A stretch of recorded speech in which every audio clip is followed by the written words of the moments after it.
Hey everyone, I want to give you guys a ghost shrimp update. So a couple of months ago, I put in I think about 10 ghost shrimp in here, and basically I had dug up the pond and it got muddy. I didn't know, basically I didn't know how they were doing. I thought I saw one the other day, but I definitely see one now, and he's basically feeding on a baby fish. Let me see if I can give you guys an update, a close-up. He's right next to that piece of bread. I know we got the reflection of the sun there. So it's to the left of that bread. There he is. Let's see if I can go around this way. There you go. So to the left of that bread is a shrimp there. And he's got what appears to be about half of a fish.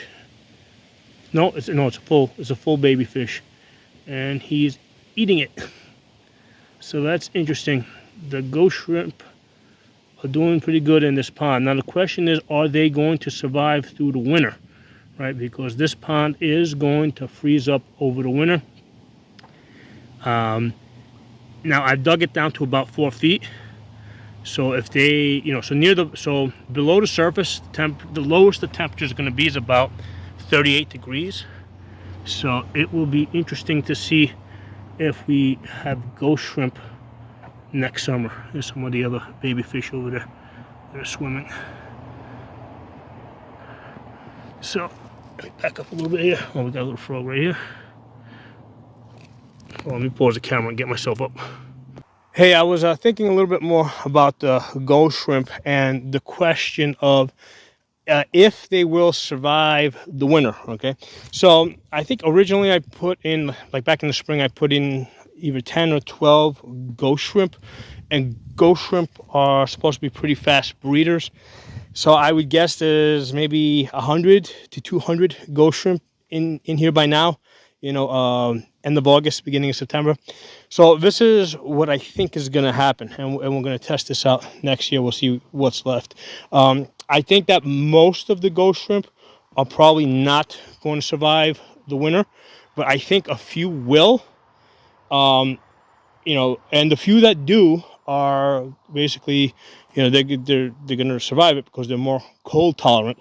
And next year they're going to breed, and future generations are probably going to be more cold hardy. Okay, so what we're going to end up with here is a breed of ghost shrimp that can survive the winter. Okay, so that's my feeling. Those are my thoughts on that.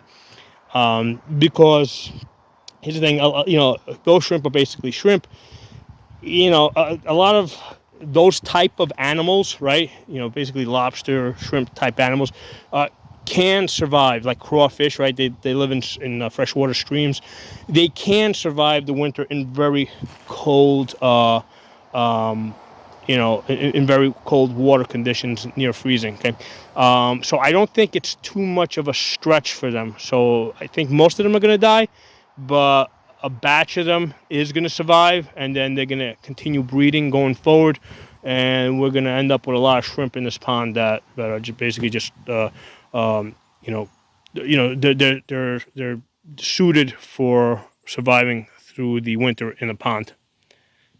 All right, so let me give you guys a pond update. So the pond has mostly cleared up. Like, it's no longer brown.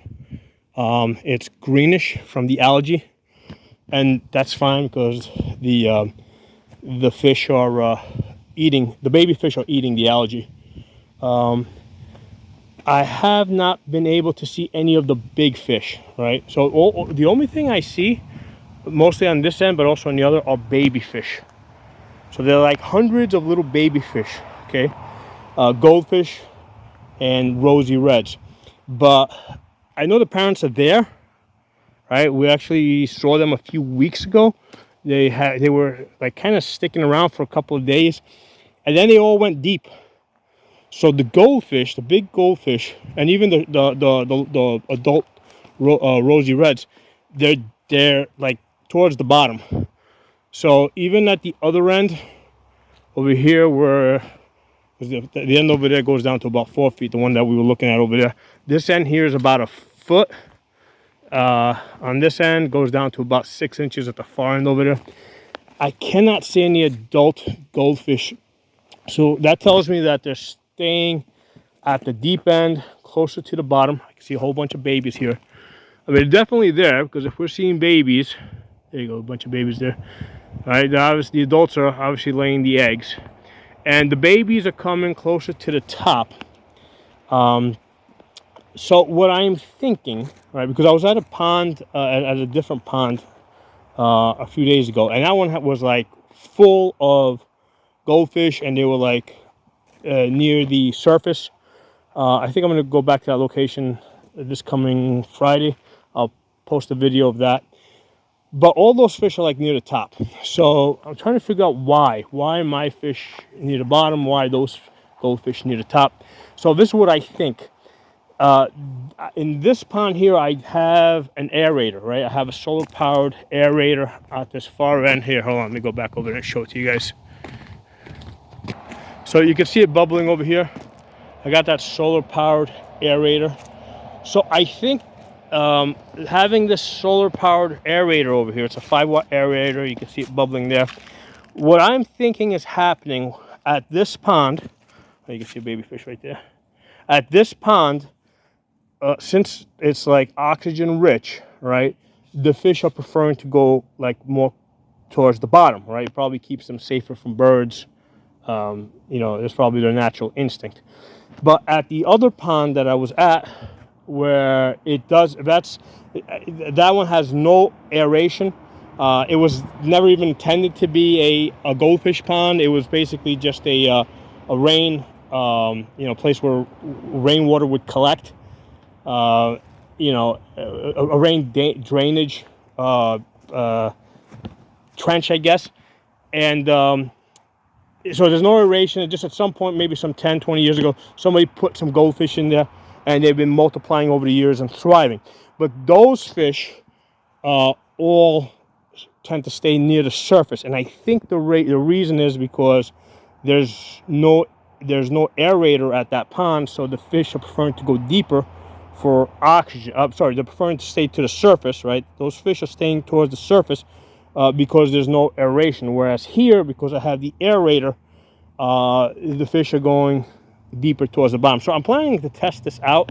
I actually was going to do it, but I want to turn off this aerator and see if that brings the fish closer to the surface within a week or two. Okay. The reason why I decided against doing it now is just because I've got so many baby fry, so many baby fish that have hatched in here. I didn't want to change things up.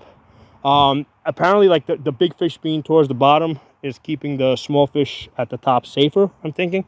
So so given that I got so many baby fish that have hatched over the past month or so, I've decided not to do this. It's probably better to keep the big fish towards the bottom of the pond. But I will test this out at some point. I will turn off this aerator, and I'll see if that brings the fish up to the surface. Okay, so that's today's pond update.